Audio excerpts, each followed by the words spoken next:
الحمد لله رب العالمين الصلاة والسلام على خاتم النبيين وعلى آله وصحبه أجمعين أما بعد فأعوذ بالله من الشيطان الرجيم بسم الله الرحمن الرحيم قال الله تعالى في سورة آل عمران الذين يقولون ربنا إننا آمنا فاغفر لنا ذنوبنا وقنا عذاب النار۔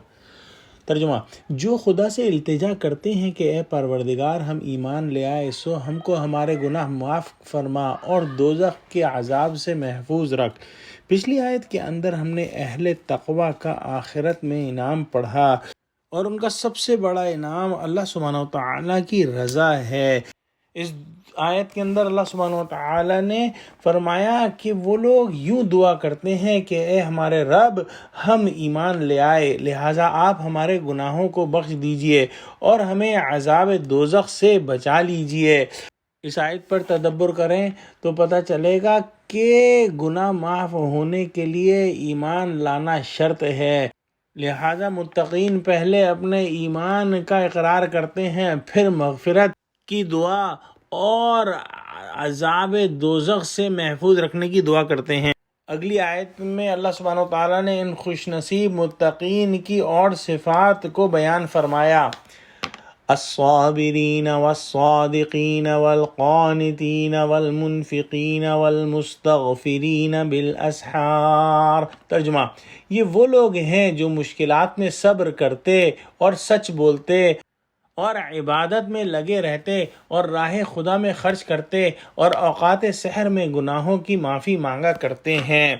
یہاں پر تدبر کرنے سے معلوم ہوگا کہ اللہ سبحانہ و تعالیٰ نے صبر کی صفت کو مقدم فرمایا اور سب سے پہلے اسی کا ذکر کیا، کیونکہ صفت صبر ہی ایسی چیز ہے جس کا تمام نیکیوں میں دخل ہے۔ جیسا کہ پہلے بیان ہوا کہ صبر کی 3 قسمیں ہیں: اول نیکیوں پر جمع رہنا، دوسرے گناہوں کے چھوڑنے پر نفس کو لگائے رہنا اور گناہوں کے تقاضوں کو دبانا صبر ہے، اور تیسری طرح کا صبر یہ ہے کہ جو بھی تکلیفیں انسان کی زندگی میں آئیں ان پر صبر کرنا ہے اور ہر حال میں اللہ کی رضا پر راضی رہنا ہے، اور جو بھی تکلیفیں آئیں اس میں خاص اہتمام کرنا ہے کہ زبان سے کوئی جو ہے وہ شرکیہ الفاظ یا کوئی بھی جو ہے کفر کے الفاظ نہ نکل جائیں۔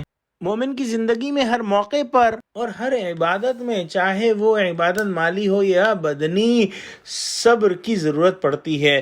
پھر فرمایا والصادقین، یعنی سچے لوگ۔ سچائی بہت بڑی صفت ہے۔ ایمان میں سچائی ہو تو انسان منافق نہیں ہوتا، اقوال میں سچائی ہو تو انسان جھوٹ نہیں بولتا، اعمال میں سچائی ہو تو اعمال کو اچھی طرح انجام دیتا ہے، اور نیت میں سچائی ہو تو سب اعمال درست ہو جاتے ہیں۔